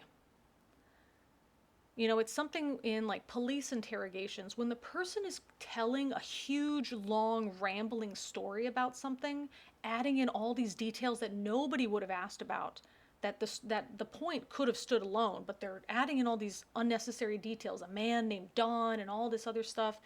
My partner, Ron, taken to the streets with a member of my church and all this other stuff. It sounds like they're trying to make it sound true because it's false or because there's something they're trying to hide. So either they're lying by omission or they don't want to tell the whole truth for some reason, so I guess lying by omission, or that it's just completely fabricated, but they want it to sound like it's not. So they make it seem true by adding in all these extra details. That's where I'm at. I'm at this point because I can't trust anything they're saying. They've already established themselves as either incorrect or liars. So why should we take anything they say seriously? Don, do you mind if we ask you a spiritual question? No, go ahead, said Don boldly, apparently eager to have a Bible thumper for dessert. See, okay, he's evil. Ugh. I laid question 2 on him. Don, if you were to die tonight, stand before God, what would you say?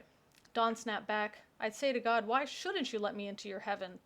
Gulp, he wasn't supposed to say that. I mean, that answer wasn't in the book, man. This is reading like a Jack Chick tract. After a split second of panic, I offered up a quick prayer and replied, Don, if we knocked on your door seeking to come in your house and you said to us, why should I let you into my house? And we responded, why shouldn't you let us in? What would you say? Don pointed his finger at my chest and sternly replied, I would tell you where to go. I immediately shot back, that's exactly what God is going to say to you. And then everyone clapped, right? And I know it was true because I was the door. Wow, this sounds so fake. This sounds like something you'd find on Reddit. What is it? r/that happened. Don looked stunned for a second, but then narrowed his eyes and said, to tell you the truth, I don't believe in God. I'm an atheist. You're an atheist? That's right. Well, are you absolutely sure there is no God? I asked him. He paused and said, well, no, I'm not absolutely sure. I guess it's possible there might be a God. Oh, so you're not really an atheist then. You're agnostic. I informed him because an atheist says, I know there is no God, and an agnostic says, I don't know whether there is a God. Yeah, all right, so I guess I'm agnostic then. Wow, now I'm really calling into question the veracity of this, because any basic atheist would know that you don't have to be 100%, oh, I'm absolutely sure there is no God to be atheist. You just don't have to currently believe that there is a God. And in fact, that's exactly how they defined it too. They defined it as a person who doesn't have a belief in a God. That's how they defined atheist in the introduction. Then they changed it to be someone who believes there is no God, which they're using here. So they go against their own definition of an atheist. Oh my goodness. So we can't trust the authors because they've demonstrated even within the introduction itself and then going into chapter 1 that they are willing to twist around their own definitions as it suits them. So I went with them on whatever definitions they were going to provide, and they had an idea about like theist, but it was only monotheist and pantheist and all of this. Oh, fine. I went with them on their definitions, and quite frankly, I agreed with them on their atheist definition. And then they proceeded to just twist it around from there. How absolutely bizarre. So I don't even think I can say, oh, well, they're just genuinely misunderstanding what's going on. I have to say they're lying. They've already put out their own definition that they've now distorted to suit their narrative. And this is a narrative because they're just narrating, in this case, they're not informing us of anything. I'm talking like a narrator of a story because it reads just like a fictional story. My goodness. And this is supposed to be, this is something that some Christians, especially Christians in my family, have recommended that I read because it's going to show the folly of my thinking. And it's just two guys, clapping each other on the back and patting each other on the butt for lying back and forth. It's shameful, absolutely shameful. But yeah, they've got PhDs, right? Yeah, all right, I guess so. I guess I'm agnostic then, he admitted. Now this was real progress. With just one question, we moved from atheism to agnosticism. But I still had to figure out what kind of agnostic Don was. So I asked him, Don, what kind of agnostic are you? He laughed as he asked, what do you mean? He was probably thinking a minute ago, I was an atheist. I have no idea what kind of agnostic I am now. So, again, we're just making things up. Why do they think they can read people's minds? But I guess they can, because this is a fake story.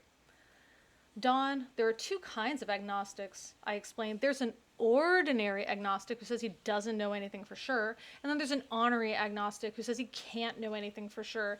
I've never heard these terms, especially used with theism.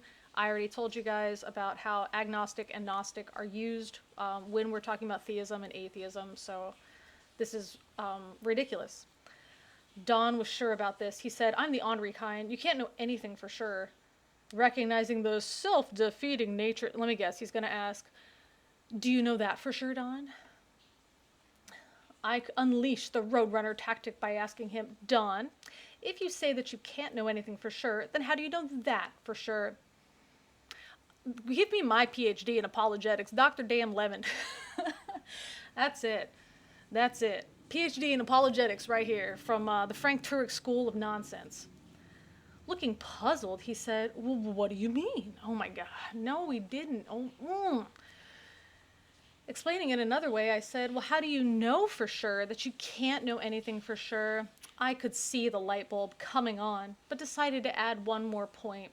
Besides, Don, you can't be a skeptic about everything, because that would mean you'd have to doubt skepticism.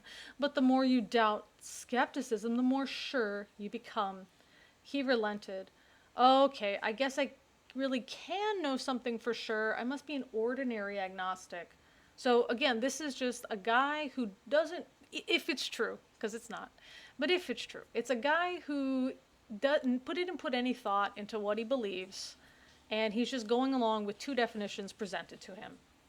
Now we're really getting somewhere. No, you're not. You're not. With just a few questions, Don had moved from atheism through honorary agnosticism to ordinary agnosticism. All right, my prediction based off of how this goes, typically in church circles, is that they're going to get him to slowly figure out that he has no choice but to admit that there totally is a God. He repents and becomes Christian, and that Norm sees him at church the following Sunday. I continued, since you admit that you can know, why don't you know that God exists? Shrugging his shoulders, he said, "Because no one has shown me any evidence, I guess." Now I launched the million-dollar question. "Would you be willing to look at some evidence?" "Sure," he replied. This is the best type of person to talk to. Someone who is willing to take an honest look at the evidence. Well, then it's not you, is it, Norm? You're not the best person to talk to. Being willing is essential. Evidence cannot convince the unwilling. Since Don was willing, we gave him a book by Frank Morrison titled Who Moved the Stone? Morrison was a skeptic who set out to write a book refuting Christianity, but instead became convinced by the evidence that Christianity was indeed true. In fact, the first chapter of Who Moved the Stone is called The Book That Refused to Be Written. Maybe we should read that one after this. We visited Don a short time later. He described the evidence presented by Morrison as very convincing. Several weeks later, in the middle of the study of the Gospel of John, Don accepted Jesus Christ as his personal Lord and Savior. Today, Don is a deacon in a Baptist church near St. Louis, Missouri. Called it. Absolutely called it. You can tell I've been in the church hearing these exact same stories a million times over, and it's not because they're true. Every Sunday morning, for years, he's driven the church bus through the local neighborhood to pick up those kids whose parents wouldn't come to church. His ministry has a special meaning to me, Norm, because two men like Don, Mr. Costi and Mr. Sweetland, picked me up with a church bus more than 400 times every Sunday from when I was 9 until I was 17. I was in a position to accept Christ at 17, largely because of that bus ministry. I guess it's true what they say. What goes around comes around, even if it's just the Sunday school bus. Isn't that from Hinduism? Okay. Can all religions be true? Well, apparently that one. The moral of the EE story is that complete agnosticism or skepticism is self-defeating. Well, sure, when you define it in the most bizarre way that I've never heard in my life, except in the church, to describe how silly and stupid modern people, modern thinking, and modern atheists are. Yeah, when you make up a definition that nobody uses, sure, it's self-defeating. Agnostics and skeptics make the truth claim that truth claims cannot be made. No, they don't. They say that truth can't be known and then claim their view is true. You can't have it both ways, right? Nobody says this. So we've established that truth can be known. Have you?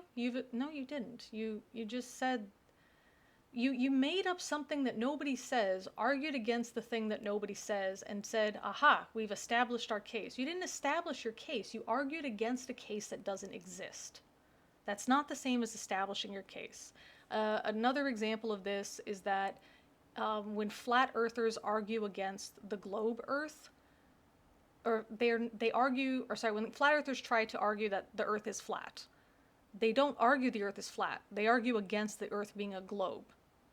So even if we can agree with them there, we don't get any closer to the shape of the Earth. We just can rule out one of the shapes. So I guess we get a little closer, but I mean, just if it's not like there's two options. It's not like, oh, because the Earth is not a globe, therefore you've established it's flat. You can just argue against it being a globe.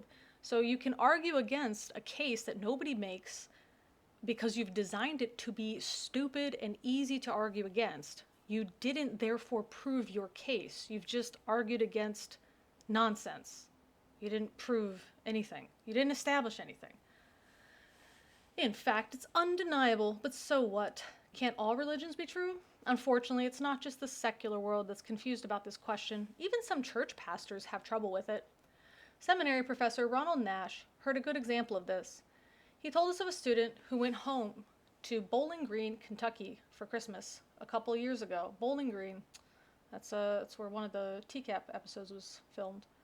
While on break, this Bible-believing student decided to be adventurous one Sunday and attend a church he had never attended before. But as soon as the pastor uttered the first sentence of his sermon, the student realized he had made a mistake. The pastor was contradicting the Bible. The theme of my sermon this morning, the pastor began, is that all religious beliefs are true. Oh my goodness. Again, I'll take that didn't happen for 500, Alex. The student squirmed in his seat as the pastor went on to assure each member of the congregation that every religious belief they had was true. Which one? Where? So Bowling Green, Kentucky doesn't tell us which church, but he tells us that it's a student and then gives us a location as if that adds anything to it. So it sounds true, right? It's in a location. The location is real, therefore the story is real, right? Because the Roman Empire exists, and we talk about Jesus, therefore the crucifixion and resurrection is true, right? Ugh. When the sermon was over, the student wanted to slip out unnoticed, but the heavy-set, robed pastor was waiting for him at the door, bear-hugging each passing congregant. Oh my gosh, what a terrible guy. "Son," the pastor boomed upon greeting the student, "where are you from?" "Actually, I'm from Bowling Green, sir. I'm home on break from seminary." "Seminary, good. So what religious beliefs do you have, son?" "I'd rather not say, sir." "Why not, son?" "Because I don't want to offend you, sir." Oh, he's so respectful and wonderful. What an amazing, good, upstanding Christian talking to this heavy-set, bear-hugging man. "Oh, son, you can't offend me." Let me guess, he gets offended?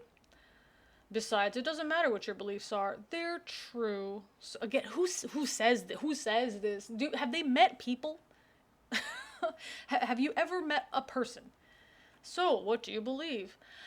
"Okay," the student relented. He leaned toward the pastor, cupped his hand around his mouth, and whispered, "Sir, I believe that you are going to hell." The pastor's face turned bright red as he struggled to respond. I guess I made a mistake. All religious beliefs cannot be true because yours certainly aren't true." Wow. So this is the first time anybody's ever told him that? And this also kind of plays into the trope, like, out of the mouth of babes and the children are innocent and all this stuff. They speak innocent truths. Indeed, as the pastor realized, religious beliefs cannot all be true because many religious beliefs are contradictory. They teach opposites. For example, conservative Christians believe that those who haven't accepted Christ as their savior have chosen hell as their ultimate destination. Yeah, that's a thing I've heard. It's often overlooked, but many Muslims believe the same thing about non-Muslims, that they're headed for hell as well. I don't think it's overlooked. You didn't look at it, but I don't think it's often overlooked.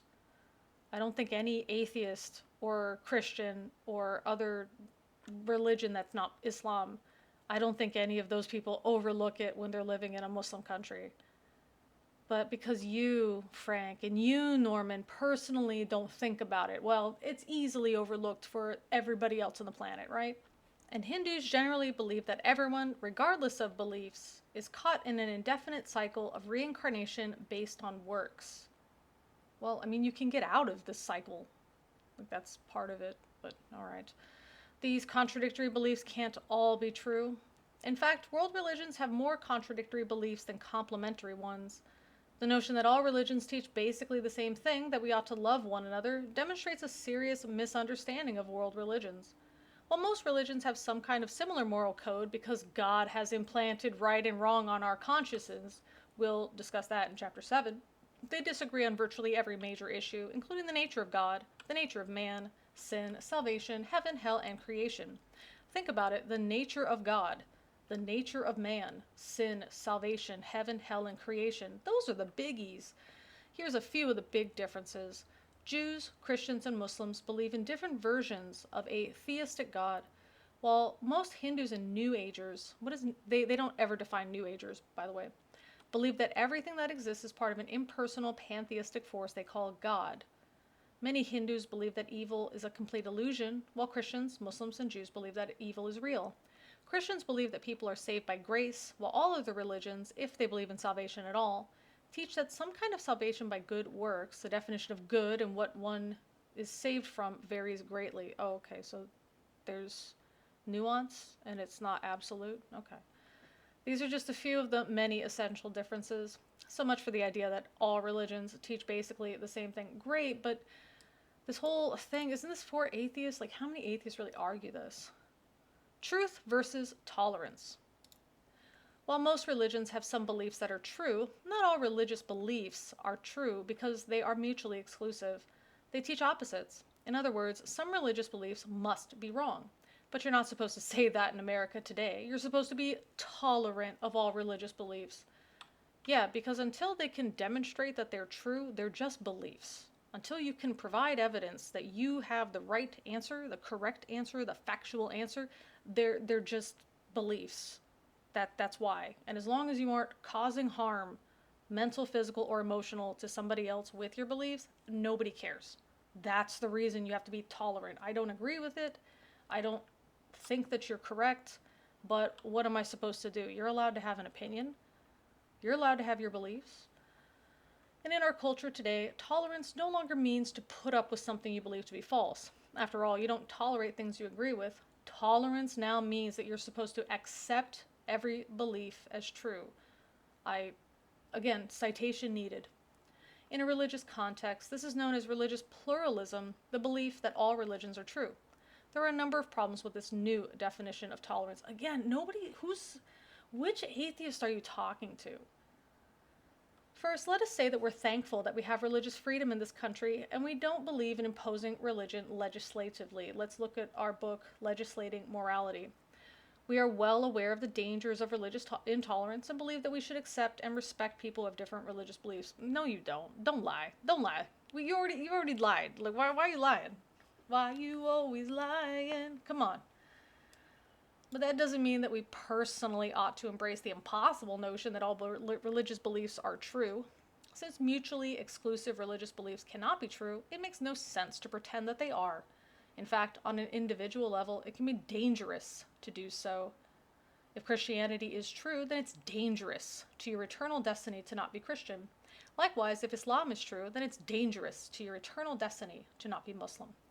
What about if atheism is true? Second, the claim that you ought not question someone's religious beliefs is a religious belief for pluralists. What claim? Who's saying this? Who says you can't question and have a discussion? Who says this? Yeah, Christians. About other people, yeah. But this belief is just as exclusive and intolerant as any religious belief of a Christian or Muslim. In other words, pluralists think all non-pluralist beliefs are wrong, so pluralists are just as dogmatic and close-minded as anyone else making truth claims in the public square. Again, this is that idea that one of them allows for many people to pursue happiness, and one of them doesn't. They're not on equal footing. So even though one of them may be, or we may agree that they are mutually exclusive, it doesn't believe that they're equal. You see what I'm saying? It's like when they have these arguments on talk shows where they bring in like an expert in something, and then they bring in just some random person who has a belief against it. It's like when they're arguing about, let's say, vaccinations, and they have medical doctors, like medical professionals, medical researchers, and pharmacists, but then they bring in some person who runs a blog. And they present them as if they are on equal footing because, well, there's one for and one against. And these both can't be true at the same time, right? So they're mutually exclusive. But is it really that they're on the same footing? One of them has a background in doing the research and understanding how this works, and the other one maybe didn't even pass chemistry and biology in high school. And they want everyone who disagrees with them to see things their way. Third, the prohibition against questioning beliefs is also an absolute moral position. Which prohibition? What are you talking about? Why shouldn't we question religious beliefs? Christians are the ones that don't want you to question their beliefs. Muslims are the ones who don't want you questioning their beliefs. Why are you talking as if you're the one that's being reasonable? In the public sphere, this type of Christian specifically is the one that's always unreasonable, saying that you're not allowed to question. I remember multiple times, especially early on in my channel, people would make these statements and I would ask them why they believed it, and they would tell me, you're not allowed to question God. And I said, I'm not questioning God, I'm questioning you. What are you talking about? It's like the call is coming from inside the house. Would it be immoral to do so? And if so, by whose standards? He got him again, guys. Do pluralists have any good reasons supporting their belief that we ought not question religious beliefs? Or is it just their own personal opinion that they want to impose on the rest of us? Unless they can give us a good reason for such a moral standard, why should we allow them to impose it upon us? Again, who is doing this? And why are pluralists trying to impose moral position on us anyway? That's not very tolerant of them. Oh, guys, we got them again. Like, everything they're saying is just a setup for them to be to do the road runner. I am very smart. Look, I am super genius. Fourth, the Bible commands Christians to question religious beliefs, and then there's a bunch of references. Deuteronomy 13, 1 through 5, 1 John 4, 1, Galatians 1, 8, 2 Corinthians 11, 13, etc. Since Christians have religious belief that they ought to question religious beliefs, then pluralists, according to their own standards, should accept this Christian belief as well. This is like people who think that it's intolerant of people to not tolerate the intolerant, and that's again, it's wordplay that totally misses the actual point. So they should accept the Christian belief as well, but of course they do not. Ironically, pluralists, advocates of the new tolerance, are not really tolerant at all. They only tolerate those who already agree with them, which by anyone's definition is not tolerance. Fifth, again, I'm just reading. Look, we're reading so much of this for absolutely no reason, right? How much closer are we getting to them demonstrating they understand any possible argument of atheists, and therefore it takes more faith to be an atheist? Fifth, the pluralists claim that we ought not question religious beliefs as a derivative of the false cultural prohibition against making judgments. Again, who says we have, what do you mean against making judgments? There's a legal system in the United States where they're talking about, what are you talking about? There's a grading system in the schools. Of course we're making judgments. What? You just because you apply to a place, it doesn't mean that you're going to be hired as an employee. That's a judgment. You know, what do you mean this false cultural prohibition against making judgments? This is the problem with this type of thinking that this type of Christian employs. They have this really black and white, all or nothing type of thinking that we talked about, where they already made a decision about something before the situation comes. So when they're in a situation that includes the word judge, they already know what to believe about judgment. And anything that sounds different, they're just going to toss it into the, well, this disagrees with me pile. In reality, they're supposed to be, I believe, referring to this idea that making judgments about things that don't really affect society. Like judgments on something that maybe how I choose to have my hair, whether I choose to have it showing or I hide it under some kind of headscarf. Me personally making that decision doesn't really make a big impact on society. A person choosing to go from a public school to a private school, that doesn't really have a big impact on society. These are the things that they're talking about, that if I personally want to be an atheist or a non-Christian, you're not allowed to tell me that that's wrong just because you personally believe it's wrong. You have to first demonstrate that it's factually wrong or an objective truth, that phrase that we used before. If you cannot demonstrate that it's an objective truth, we're going to assume until proven wrong, we're going to assume that it's a subjective truth. And this is the stuff we can't make judgments about. It's like me saying that I believe everyone should be drinking coffee for, first thing in the morning. Just because I feel that way doesn't mean that it's true, and I can't judge people for not living the same way that I'm living. That's what they're talking about.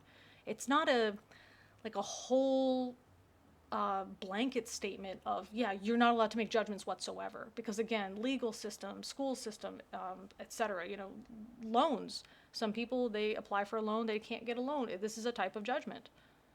The prohibition against judging is false. Well, yeah, the claim. The claim that there is a prohibition against judging, yeah, that is false. That is false, authors. The prohibition against judging is false because it fails to meet its own standard. You ought not judge is itself a judgment. Haha, roadrunner, very smart, super genius. You got it? I got it. Oh yeah. Pluralists misinterpret Jesus' comments on judging. I actually do have a video on Christians making judgments, and I'll link that in the details below. Jesus did not prohibit judging as such, only judging hypocritically. Yeah, that's the gist of it. Indeed, everyone, the pluralist, the Christian, the atheist, the agnostic, makes judgments. So the issue isn't whether we or not we make judgments, but whether or not we make the right judgments. Okay, so then define right. Finally, are pluralists ready to accept as true the religious beliefs of Muslim terrorists, especially when those beliefs say all non-Muslims, including pluralists, should be killed? Are they ready to accept as true the religious beliefs of those who believe in child sacrifice or other heinous acts? We hope not. Yeah, Christians, nobody ever had those beliefs. Nobody's beliefs that prayer is greater than medical care ever caused their children to die from totally treatable diseases, right? While we should respect the rights of others to believe what they want, we are foolish and maybe even unloving to tacitly accept every religious belief as true. Okay, who does this? Which atheist does this?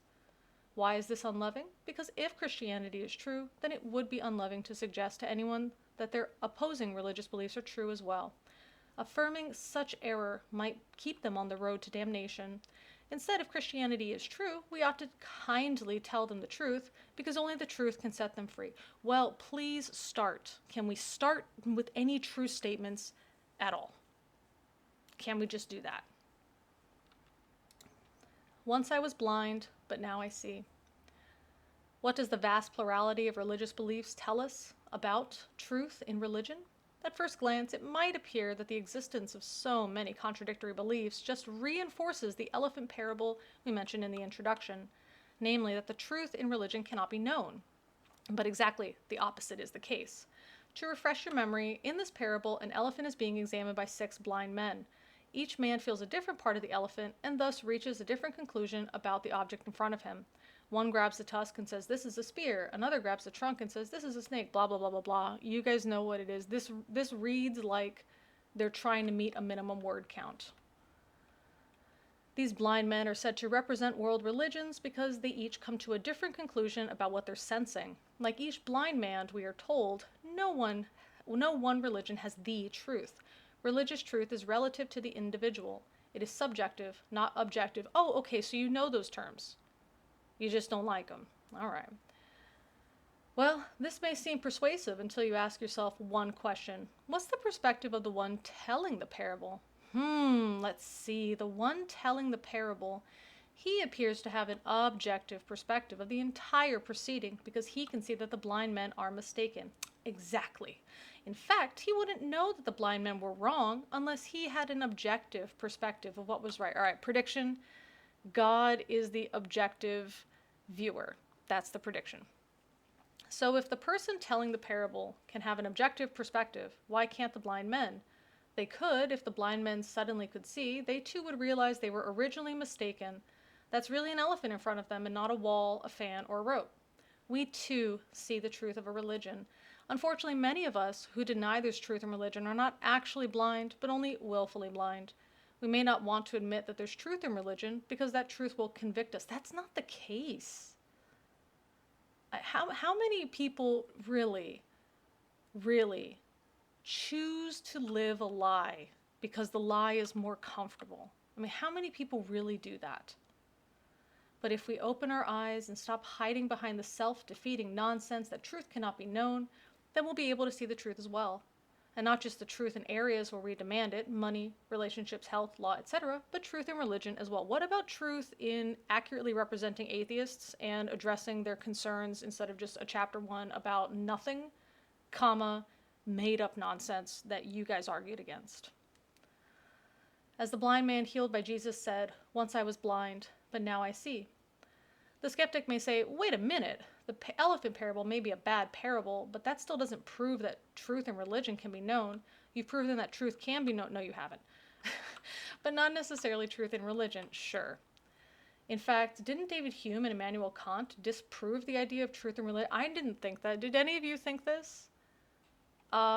You guys know what I'm saying. The skeptic may say, hey, wait a minute, you're not actually addressing any claims that anyone's actually making. This is all just a bunch of Christian pulpit, just nonsense that people parrot and pretend is true, but isn't true. Not at all. And we'll discuss why in the next chapter. Summary. Number 1, despite the relativism that emanates from our culture, truth is absolute, exclusive, and knowable. To deny absolute truth and its knowability is self-defeating. Number 2, the roadrunner tactic turns a statement on itself and helps expose the self-defeating and thus false statements that are so common today. These include statements such as, there is no truth, is that true? All truth is relative, is that a relative truth? And you can't know truth, then how do you know that? Basically, any statement that is unaffirmable because it contradicts itself must be false. Relativists are defeated by their own logic. All right, cool. So, number 1, a claim nobody made, and you did not establish that truth is absolute, exclusive, and knowable. You did not define truth in a way that I think would encompass what the argument actually is. Number 2, the roadrunner tactic. You are outwitting yourself or outwitting the unreal atheist. And again, it's not really an atheist because you've even allowed for Christians who go to church to be non-Christian. Wow. Number 3, truth is not dependent on our feelings or our preferences. Something is true whether we like it or not. Sure. I mean, it could be true that I feel a certain way, but I don't know. I guess I'll allow for that one without arguing it too much. Number 4, contrary to popular opinion, major world religions do not all teach the same thing. I like how they put the quotes there, but they don't actually cite anybody. Again, if I was grading this, you would just lose a bunch of points. They're really writing at an F level here, quite frankly. They have essential religious differences and only superficial agreements. All religions cannot be true because they teach opposites. Yeah, I agree. Number 5, since logically all religions cannot be true, we cannot subscribe to the new definition of tolerance that demands that we accept the impossible idea that all religious beliefs are true. Again, nobody's asking this, nobody says this. We are to respect the beliefs of others, but lovingly tell them the truth. But you have to establish the truth as objective, because that's what you want. After all, if you truly love and respect people, you will tactfully tell them the truth about information that may have eternal consequences. Where's the tact here? There's lies. There's a foreword written by a guy who basically just spit on all of the people that you're trying to reach, which are non-Christians. And then you do the same thing. You suggest that anybody who disagrees with you is just disagreeing with you because they don't want to be held accountable. Not that you could maybe be wrong or be presenting things in a completely and demonstrably false way, and you are lying even to the point that you twist your own definition from earlier in the book when it's mentioned 2 times later in the book. No, it can't be that. It's only that atheists are they're just a bunch of liars who don't want to be held accountable. My goodness. Anyway, with that, we have gone through chapter 1. I'm very exhausted, and I'm just going to do a quick ending here. If you check the pinned comment, there's some different ways to contact me, like on Twitter, Discord, etc. You can join us on Patreon for as little as $1 a month. We do monthly Patreon-only live streams. There's a separate Patreon chat in the Discord, and there's exclusive comments and pictures and stuff that I post as well. Plus, it does help out with buying medication and stuff for suffering through things like this. Thank you guys for joining me with this really